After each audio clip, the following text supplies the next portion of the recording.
when I first started working on Czech music, I felt I was trying to be a champion for music that was little known and often misunderstood. I hope that working with many of my colleagues, we've been able to draw some attention to some of these. But Leon has been doing it in a much more systematic and global way for a long period of time, which is really focusing on works that have been neglected or misunderstood, and getting terrific performers to present them in an atmosphere that contextualizes them, but at the same time allows them to be on their own as well. So Leon really needs no introduction. He's the president of Bard College, conductor of the American Symphony Orchestra, editor of Musical Quarterly, and a critically important force in the world of music today. So he's going to say some words, whatever he wants really, but especially maybe about the experience of encountering and conducting this work. Leon, thank you.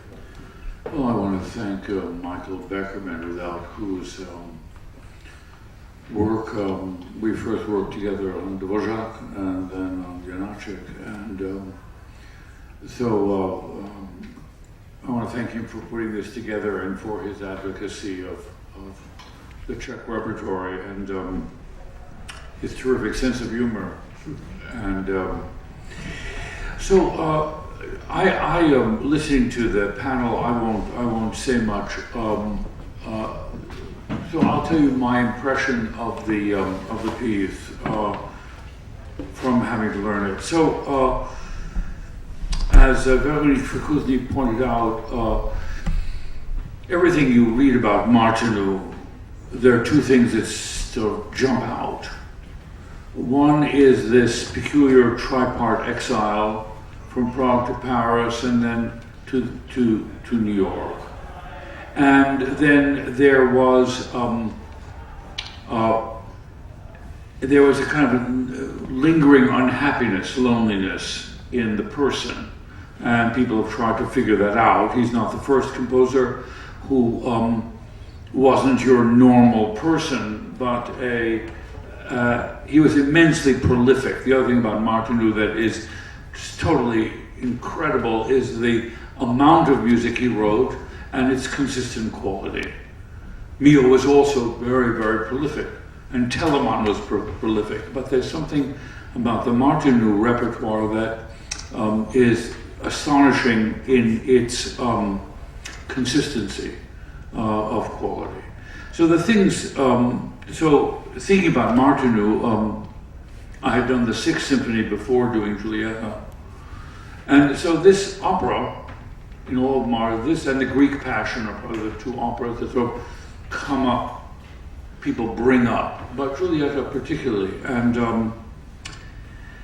And so it was, my admiration for Martinů in general was growing the more of his music that I ended up conducting orchestral music, obviously. And I remember years ago when Veronique's father lent me a score of the piano concerto and spoke very highly of the. And her father had a fantastic memory. So if you sat with him and you mentioned Julietta or any work, even a Fiebig melodrama, he would think for a moment, then he would say, well, it goes like this, and he'd play on the piano, you know, talk about memory, which brings me to my first point about this opera.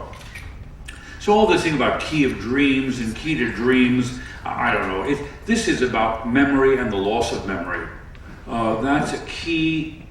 This is about our own personality and our wish to remember and our failure to remember. And it is this town, nobody remembers anything.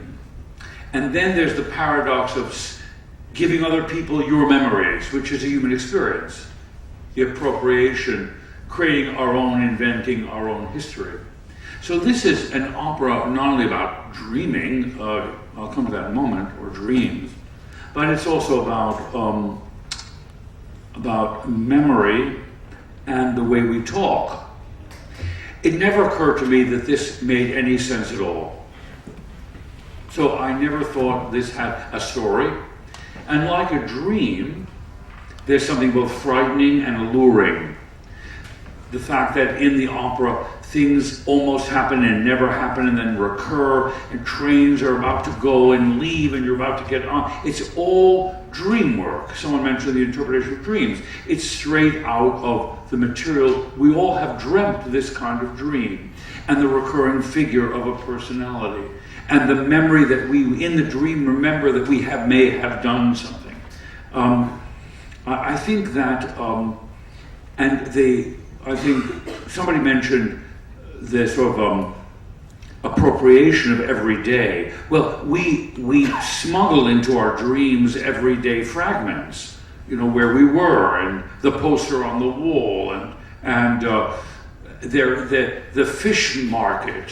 There's everything, and literally the kitchen sink, and one word doesn't make sense to the next. In other words, so the exchanges, the people, the figures, the opera always seemed to me, in that sense, a kind of, it didn't tell a story. The reason, and the other thing is the musical fabric is filled with humor. What you don't get is this is a very funny opera, very funny, and very ironic and full of parody. And the sarabands, the 6/8 sarabands, the neo-Baroque-isms, the beautiful, beautiful long, the stretches of salon music get smuggled in, and then a kind of smoky piano, and then there's the accordion off stage. I mean, he is a kind of, the dream is an unfiltered, magnet, like, when kids have a magnet and everything from grandma's jewels to the nails, get stuck on the magnet. That's what happens in this opera. The stuff simply flies in and out and doesn't make much sense. It's not supposed to make sense. And what it does is foregrounds the musical experience. It's extremely clever in this regard. You're not distracted about whether you like Elsa or not. I mean, Elsa Brabant is an idiot, but I'm focused on, she wants to save her country. She shouldn't ask him his name. I already know ahead of time as I read the libretto that she's going to not hold her promise. But Wagner's a trickster, and he gets away with a lot by getting you involved in the story. Right? That's not what's happening here. There's no story. So what you finally discover is that the music itself has this tremendous kaleidoscope of color. It breaks out into romantic gesture, it retreats. It's immensely elegant and delicate, and rhythmically very accessible and yet unexpected. It shimmers. It is, and a lot. The reason I did it in Czech, you should know, is that it's my opinion. I know nothing about it, so it's just guesswork. So, having done several Czech operas, most recently with Veronique de Dimitri by Dvořák, which is a Russian subject in Czech. So I thought who cares if these Russian, czars speak Czech? It's perfectly reasonable. But so much of the singing, the singers are actually creating an obligato of conversation over a musical fabric. So our relation to music is not becoming singers within the music, not becoming part of the fabric, but on top of it. And there, the rhythmic, the question about the rhythmic value and the sounds of the Czech language fit the musical fabric. It's hard to imagine this in French, because there are long scenes where the characters are actually, the real musical argument is in the orchestra, and they are talking on top of it, and they're contributing to it. And so it seems to me that the Czech language was somehow integral to the effect of the music. I was sitting there and thinking, the audience in Carnegie Hall is, I know there are a lot of Czechs in New York, but even if they understood every word that was being sung, no one's going to understand anything. So the value is going to be purely sonic, surrealistic value, like Jabberwocky or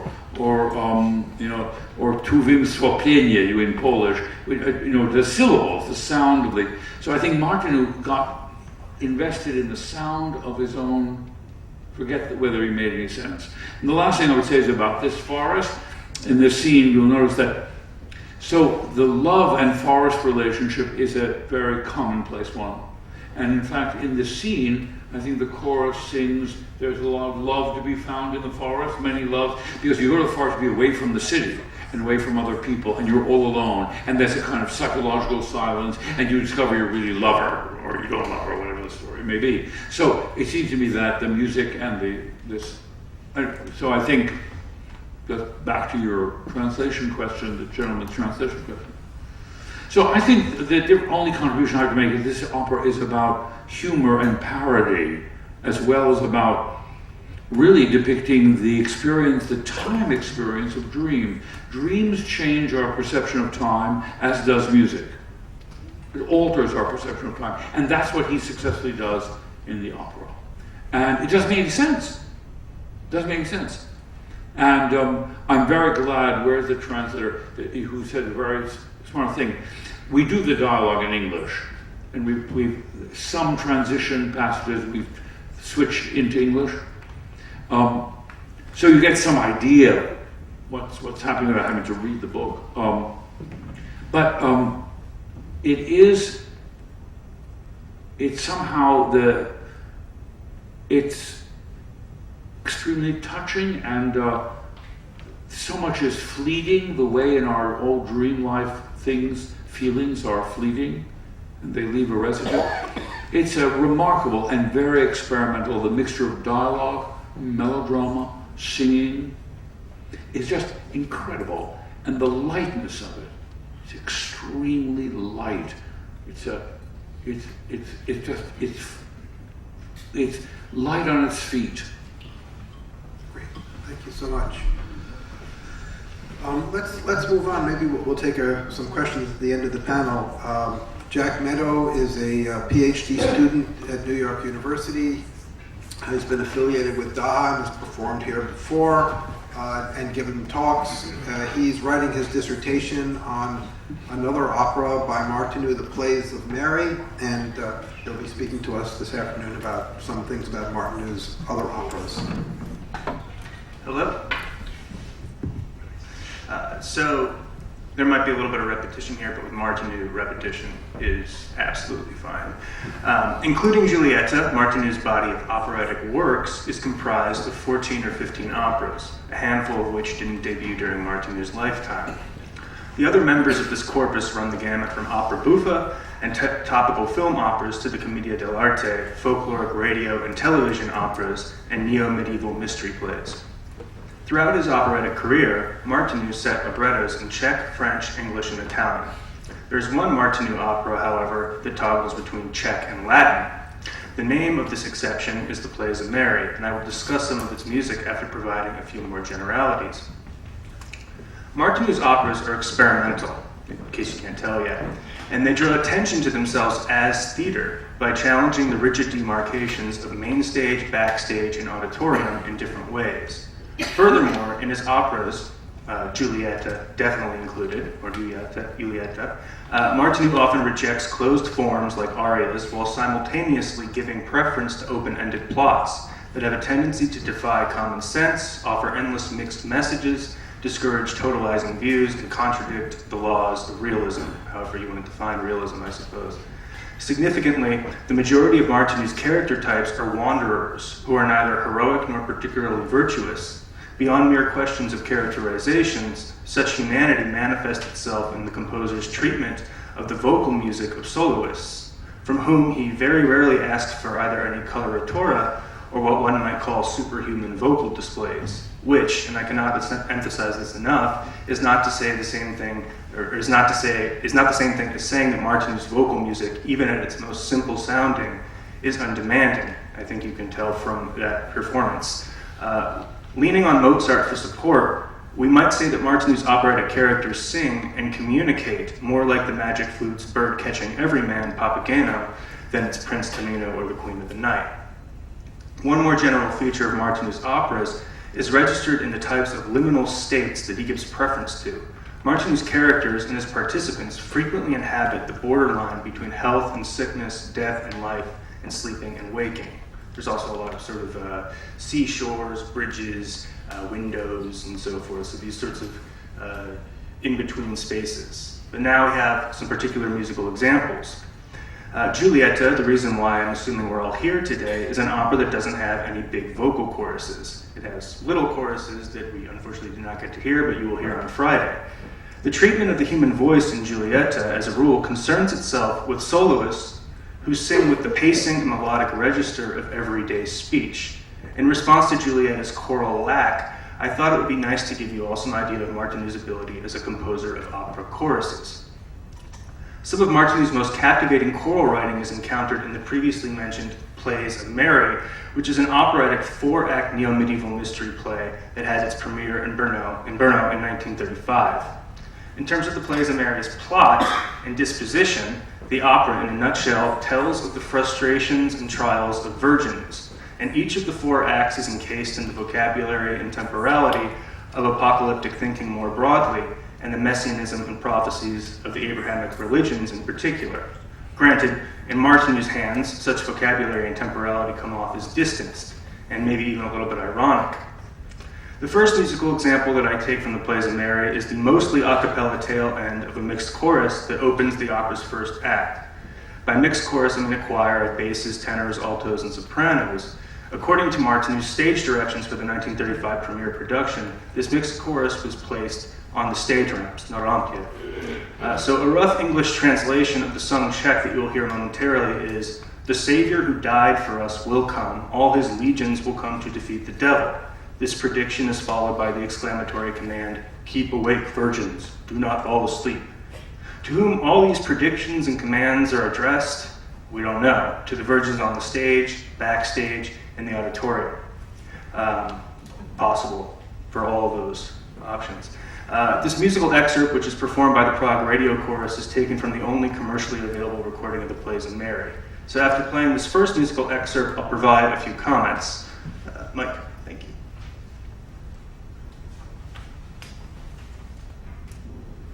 Uh-oh.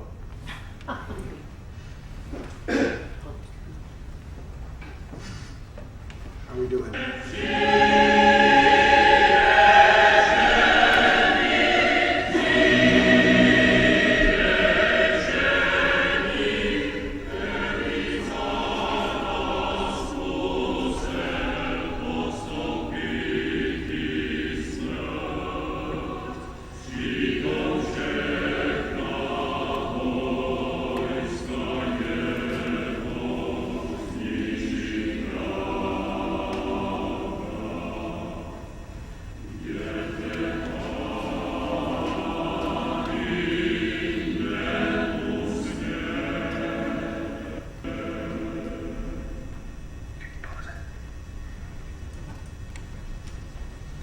So in what you just heard, the non-alignment between the musical setting and the verbal sense of the command, "Keep awake, virgins, do not fall asleep," finds its analog in the folksy phrase, "The left hand doesn't quite know what the right hand is doing." Because despite the severity of the mixed chorus's command to stay awake, one might very well fall asleep due to each voice's gradually descending lines and the chorus's collective loss of volume and tempo. And it's almost about 10 o'clock, so maybe some of you were actually falling asleep when that happened. Therefore, there is the possibility that a severe command to stay awake that occurs at the start of a 4-act opera is set to music that functions as a lullaby or crib song, if what we mean by a lullaby is a piece of music that aids in putting one to sleep. So I think from that we can take with that the authority of this chorus's command is possibly compromised, and maybe its predictions are an error as well. With all this talk of irony, detachment, and mixed messages, one might conclude that Martinú's operas are devoid of warmth or sentiment and accessibility, or even any sort of desire to communicate.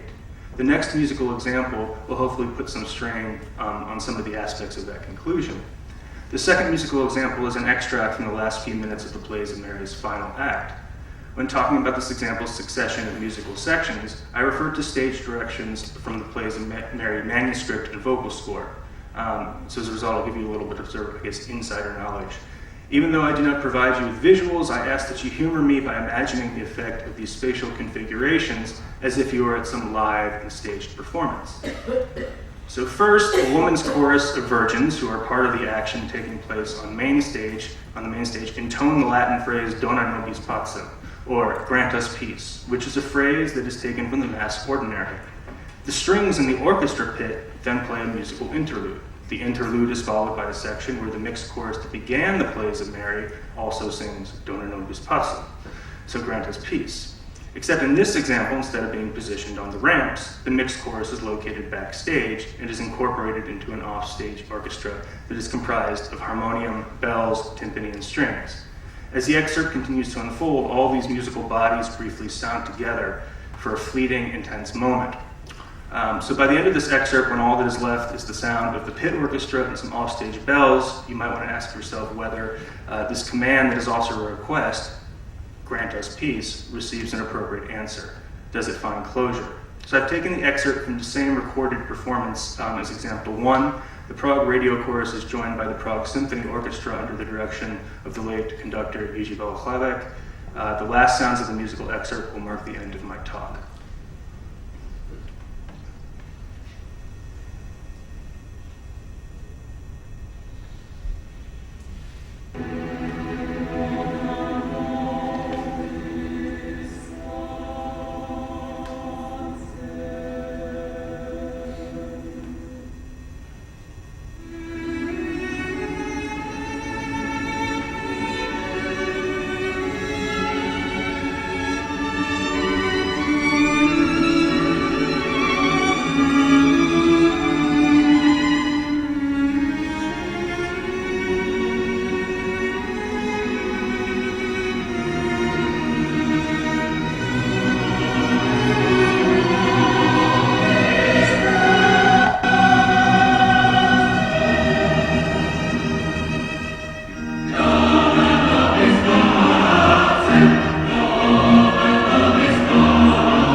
Thank you very much.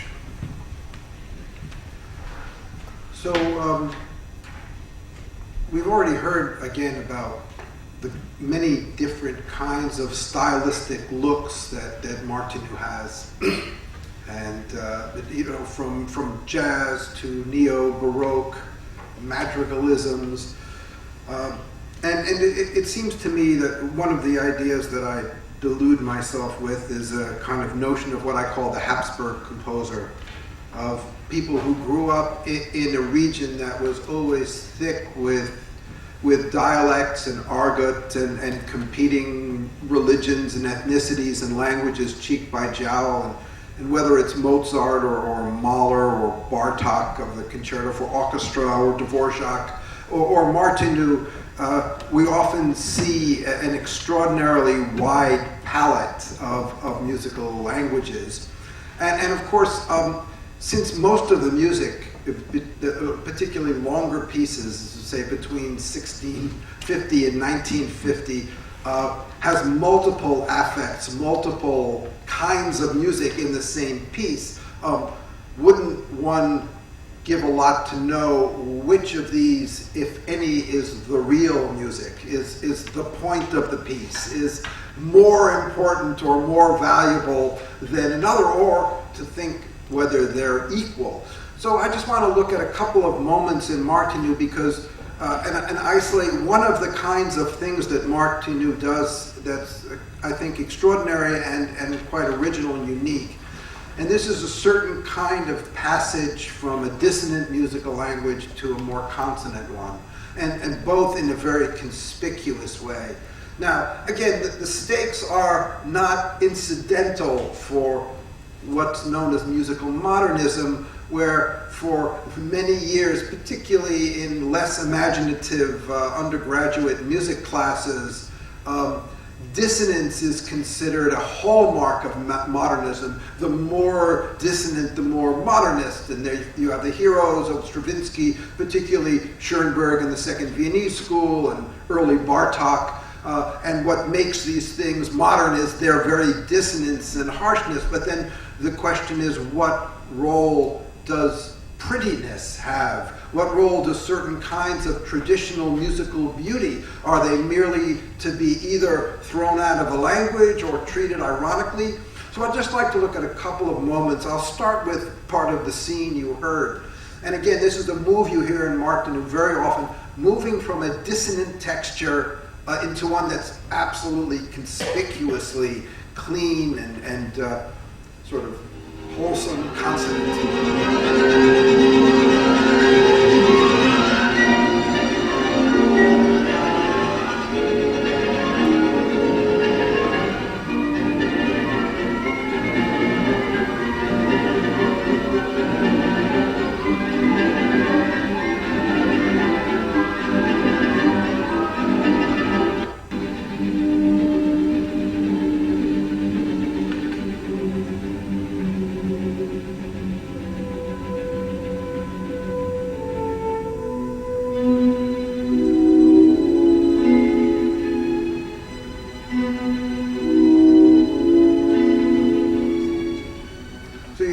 Changed languages, and you've changed without a pause. You've just gone from one to the other.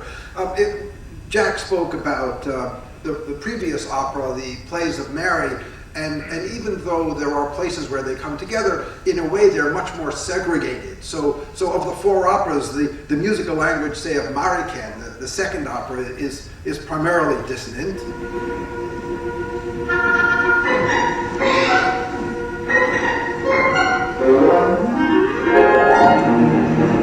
And of the Nativity, the first opera, primarily consonant.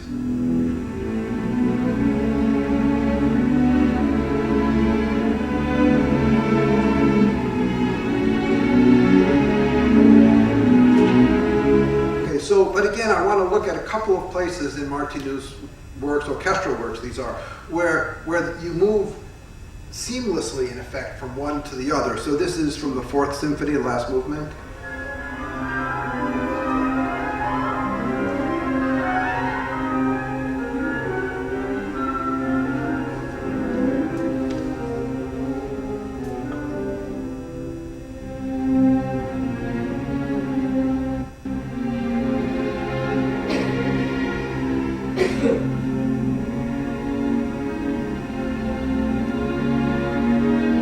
This is from the Frescoes.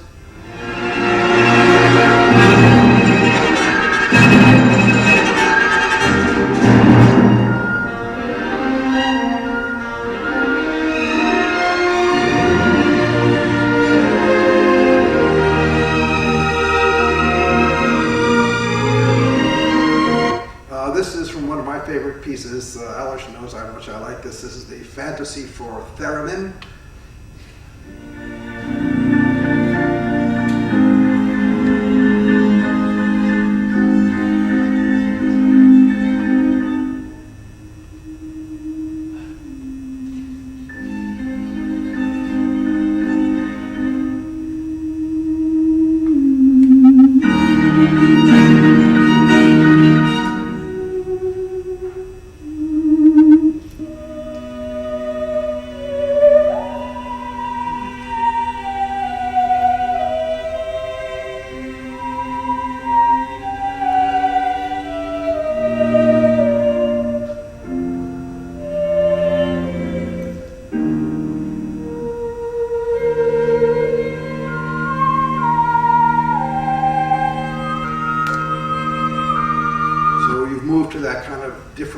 And here's the last example from the Sixth Symphony.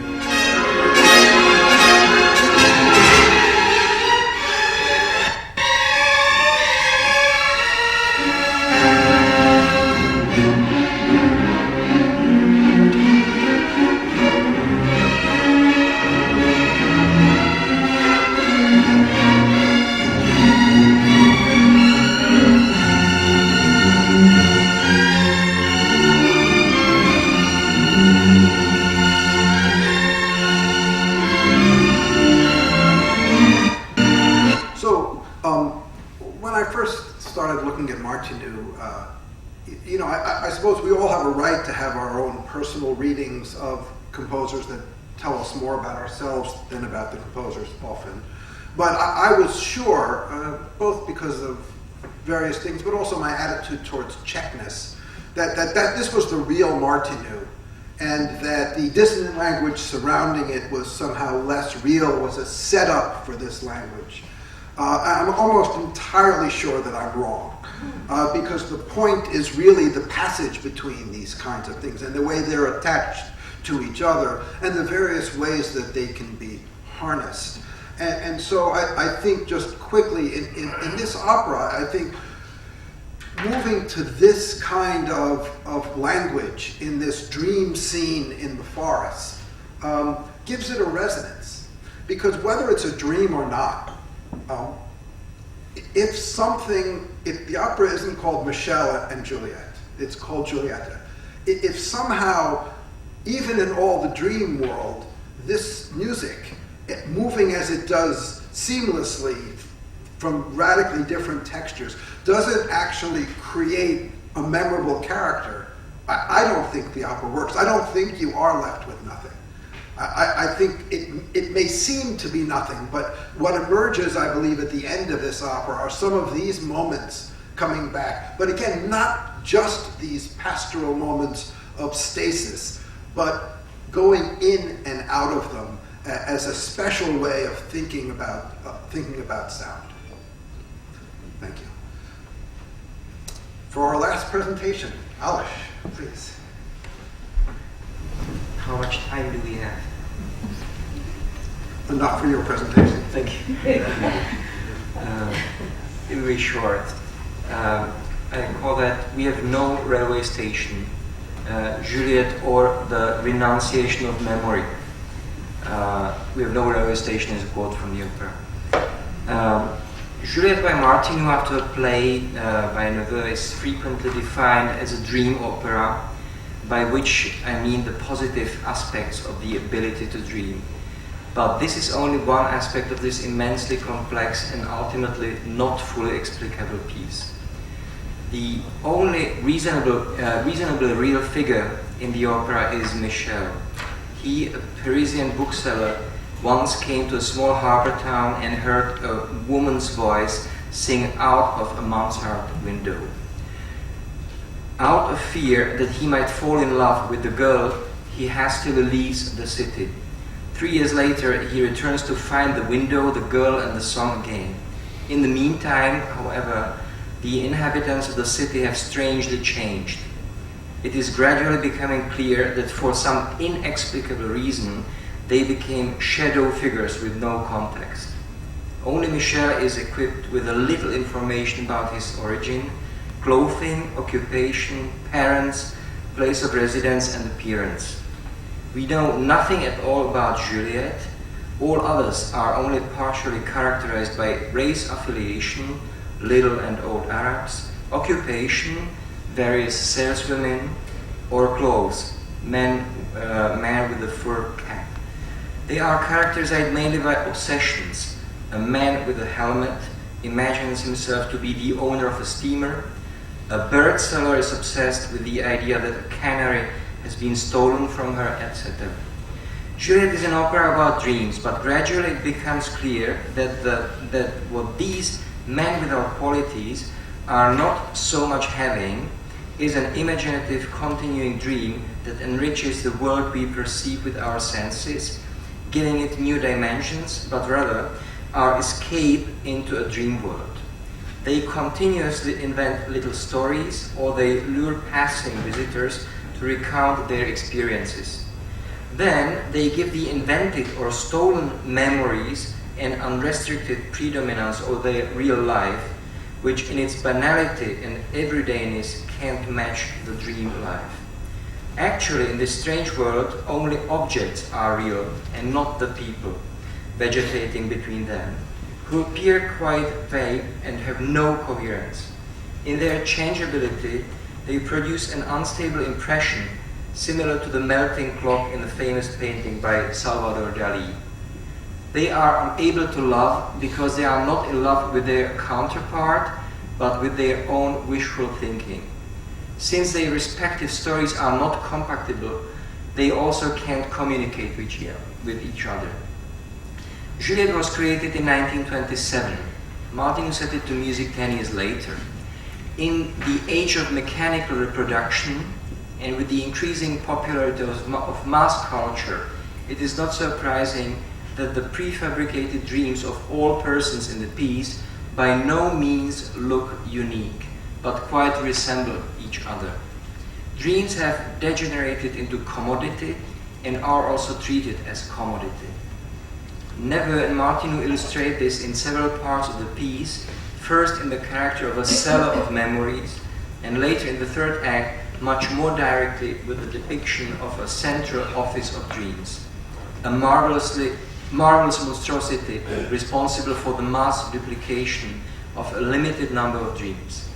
Among the clients of this office is a blind beggar who sells fortune-telling cards in the daytime, but who in the evening longs to experience some elements of the promises described in his cards, at least in the form of a dream. But Martinů and Neveu do not treat these cheap dreams in a derogatory manner. They do not emphasize their obvious ridiculousness. Through the poetry of language and beauty of music, they somehow make them understandable, almost credible. They show sympathy for the tragedy of their protagonists, but without giving them an excuse for their constantly changing incoherent identities. Because one must not forgive, only understand the reasons that led to this incoherence.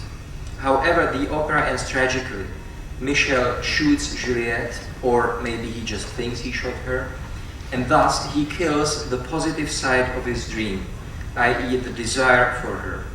Faced with the possibility of returning to real life with the certainty that he would lose her, he recoils. Instead of returning to reality, he plunges into the door of the central office of dreams, a vacuum inhabited by grey figures. But what is it that has turned all these people into incoherent shadow figures? The inhabitants of the small harbor city have all lost their memory. As a result, they cannot develop their own thoughts, but can only repeat or parrot their own ideas.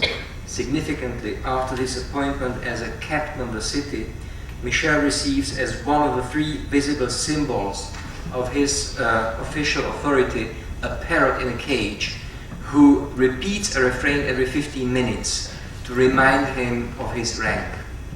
But is this really a loss, a kind of amnesia?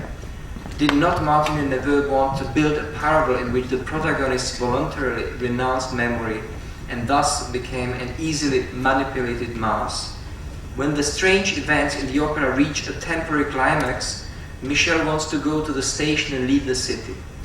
"We have no railway station here," says the man at the window. But Michel knows for certain he came with the train of the North-West Railroad line. "There is no railway station here at all," replies the little Arab, and everyone agrees. And with the words, "No, no, you cannot leave here," the whole discussion closes. Because in a world without historical memory, in a world of generally accepted lies, people can easily be manipulated. And this is what happens to Michel, whose position in the city fundamentally changes within just a few hours. He is first regarded as a stranger and interrogated. The inhabitants of the city even want to arrest him. Several people want to carry out the interrogation ordered by the commissioner. "Please, please, that's what I would like to do," offers the man with the helmet, a prototype of a follower. Michel owes it only to his still good memory that he is not arrested. Mind you, not arrested for the time being, because the commissioner says three things to him. "You have kept my rank in mind, and therefore I will not arrest you immediately." The possibility of a completely arbitrary arrest later remains for the moment as an option. Suddenly, Michel is admired by the same people who wanted to interrogate him earlier for his more than 10 seconds back memory, and who appointed him captain of the city. But only a short time later, the city residents forget this fact and want to execute him because they believe he shot Juliette. Isn't it a wonderful parable of the 20th century that had so much trouble with historical memory? Just think of the Munich Agreement, the 2 world wars and the Cold War, the belated compensation of forced laborers and of the few Jews who survived the Holocaust, the expulsion of Czech Germans from Czechoslovakia after World War II, and much more. The renunciation of memory allows the city dwellers what Václav Havel has described in his essay The Power of the Powerless as a comfortable and undisturbed life in lies. In their play, neither Neveu nor Martinů offer an explanation of why the city dwellers actually renounced their memory. They do not say what it was that fundamentally changed the mentality of the city dwellers in the 3 years between Michel's first and second stay. The power they have both to remains invisible, as in the novels of Franz Kafka. But the development of the figure of Michel shows that everyone has a free choice to face or negate reality. After he shot his Juliette, gradually begins to lose his memory. At the end of the opera, he voluntarily leaves the reality and takes refuge in a dream world. It is hard to prove whether the authors of this piece asked similar questions. In the 1920s and mid-30s, they were not yet exposed to any totalitarian power. However, only a few years later, Martinů himself noticed that this seemingly unrealistic surrealist piece had something in common with the events going on in and shortly after its time of origin. In a short autobiographical sketch written in September 1945, he noted, I quote, "How many times did it occur to me during the whole time, i.e. during Martin's several months flight from Hitler's occupied France, that I was living through scenes from this opera. What was truth and reality only 5 minutes ago, after that it was not anymore." Like all good parables, this parable of the renunciation of memory is timeless. The opera Juliette is by no means mere a review of the past. It is also valid for the present, the time after the collapse of communist systems in Eastern and Central Europe. On the 13th of August 2001, the New York Times published the following sentence, I quote, "Fewer and fewer Berliners ever go to see the wall or care about it. People want to forget about it.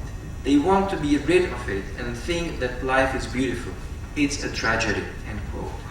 This quote comes from Jürgen Liftin, whose brother was the first to be shot while trying to get across the Berlin Wall to West Berlin. Juliette is more than just a dream opera about unfulfilled love. It is also a bittersweet parable about human yearnings in general, as well as about lack of communication, and above all about the renunciation of memory and the resulting easy manipulability of the people who have embarked on this comfortable but dangerous game. The fact that this is achieved with humor and distinctive beautiful poetics makes this opera unique. Thank you very much. I think we do have a few minutes for some comments, questions, observations. If anyone would like to respond to any of these, please.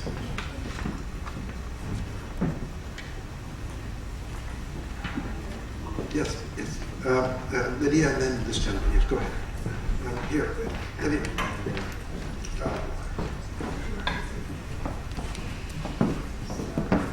Lydia, in the front. I'm sorry.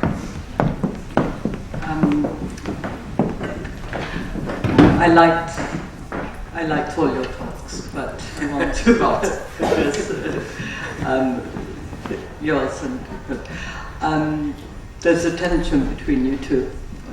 Leon was very insistent that making sense was the thing that one ought not try to do. In the matter of dreams, that things come together and so on. And in a certain way, you were trying to make sense, to give it an architectonic that would fit it into a cultural context and so on. And I just wondered whether there's a kind of anxiety in our dreaming where actually we desperately want to make sense of all these random associations. So when you speak about parody and satire, which I very much appreciate, I think that's exactly right, and certainly for surrealists too. And when one pulls away from sense and sees all these disparate elements in the dream world, then my question is whether they're, what is it a parody of? What is being actually parodied? What is being satirized? Not the idea that we try to make sense in a senseless world, but the parody seems to reflect actually an anxiety that either that we can't make sense anymore or something like that. I mean, I tried to capture that a bit with this desire for security that Martinů apparently said one was expressing in 1938. But so what is it a parody of? I understand parody, but of what? So, if I may, first I want to say that I thought your presentation was terrific, and I think what Lydia's asking is that the way I see the opera is not incompatible with your argument at all. In answer to your question, the things that don't fit your argument are that the humor of it is very affectionate to everybody. Our sense of an erasure of memory, which we're living with, right? And the desire to escape the responsibility. Because our language of moral responsibility, ethical responsibility, civic responsibility is all cast in some illusion of a common contract or some story. Even our political theory is based on a mythical story of a social contract and agreement and stuff like this. In this opera, the people are all very nice. I mean, even the policeman, even the station manager can't remember, it's very humorous. And the condition that you describe of the deterioration of our civic life, our sense of moral responsibility, is drab. It's denatured of the human. You follow me? That's the only thing that makes me think there's something I think you're right, but there's another side to it. Because this timeless merry-go-round of meaninglessness is extremely enjoyable. It's aestheticized. In answer to Lydia's question, I would say what is parodied here is the illusion that personal happiness through romantic love. It's a deconstruction of the romantic love pattern, which is so central to opera. So, in that sense, it's making fun of this bookseller coming back because he heard, even if it's a real story, it's preposterous that and then to be overcome with love, which is clearly, people can barely remember it 2 minutes later. I mean, one of the great, I always thought that the reason that Romeo and Juliet die at the end of the Shakespeare play, because it satisfies the audience, because if they live forever in such happiness, if they actually had lived, they would be a quarreling husband and wife pair, hate each other guts, and never even remembered all that ridiculous passion. So you have to kill them off, because everybody in the audience had that memory and then got faced with the ugly reality. In this opera, he never gets there, and he's on a merry-go-round. Of course he wants to go back to the dream, but the whole quest is absurd. Yeah, well, I mean, we should also keep in mind, I think that, two things. First of all, that even though this is really quite different than some of Martinou's works composed earlier in the decade, that a certain kind of dissociation is common to these works, whether it's the plays of Mary or Spalíček, they're in shards. And the other thing which, I think you can take it with a grain of salt, and it's just Martinů, but he does make this claim, which I've always found fascinating, which is that he doesn't actually want to force an interpretation. What he wants to do is to present the elements, and then it's up to the audience to put them together. So if you want to put together a critique of totalitarianism, you can put that together. If you want to put together something that's more ironic, so there's not one way. I mean, there isn't with most great works, of course, but in this particular way, there are many different ways to assemble it, and I would think Martinů is happy with that. Yeah, I think you're right. Yeah. Yes. I wanted to know. You described moving from dissonance to consonance, finding resolution there. Does it ever go in the other direction? Oh, it always goes back and forth. I mean, it's often you get this kind of.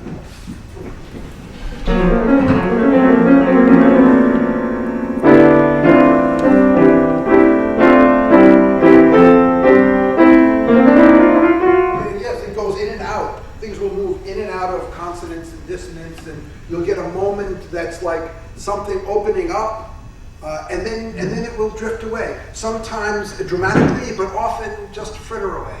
But I think I took from your remarks that he arrives at consonance. Yes, absolutely. There's a moment of arrival. And that's the end of that particular section. And I'm wondering if he ever arrives in the other direction. Yeah, I think so. Yes, I think so. I think it's, but I do think that's something that's somewhat remarkable in this time, to have a certain level of dissonance as sharp as this, and then have it open up into these really astonishingly lush moments, which are, I think, through a combination of rhythm and sonority, really quite riveting and original. They don't sound, I mean, not everyone's perfect, but they don't sound banal. They sound often quite astonishing, and then they're there just long enough and then disappear into something else. But I agree with Michael. However, I go with Michael. You compare him to Prokofiev, for example. There is a tremendous allegiance to a kind of rhythmic grid and a basic tonal intersection with that rhythmic grid. So, and unlike Prokofiev in a way, what I find very, very astonishing about this piece, it has an extremely acute ear to popular and light idioms. So there's not, when you talk about the distonality, you can have a triumphant resolution, or it can be used in a kind of monumental way. It's not here. There is an intimacy. What I think Michael is right is that what the effect in this opera is the glimpse of intimacy, the glimpse of humanity. They're kind of what you call pastoral moments. They just come there, and when he uses it in the Sixth Symphony, it gets serious. Then it's really intimate. So there is it's always accessible to the ear, even the dissonant. Or they're very thick. The other thing is thickness. in this opera you'll hear a layered, very layered sound, and then very linear, clean. He moves texturally as well. Yes, do we have one? Was there a question? Yes, please. Veronique. Thank you.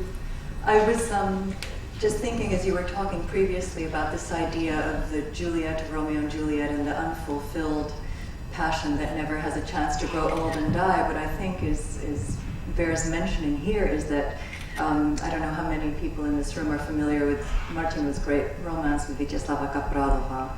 She was a young Czech composer who came to study with Martinů, and they met actually 3 months after the opera was composed. Ironically, Martinů completed the opera on her birthday, I read. 3 months later, they were introduced to each other. Martinů developed this incredibly passionate relationship with this young woman. By the time the premiere in Prague took place, she was already very much, I think, in his mind and his life. And then, ultimately, she tragically died in a very. She died of tuberculosis at the age of, I think, what was she, Aleš? 25. Incredible talent, never quite fulfilled.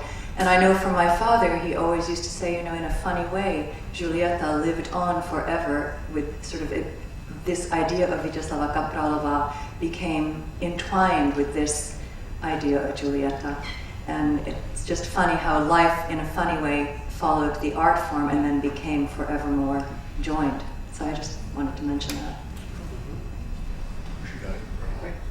No,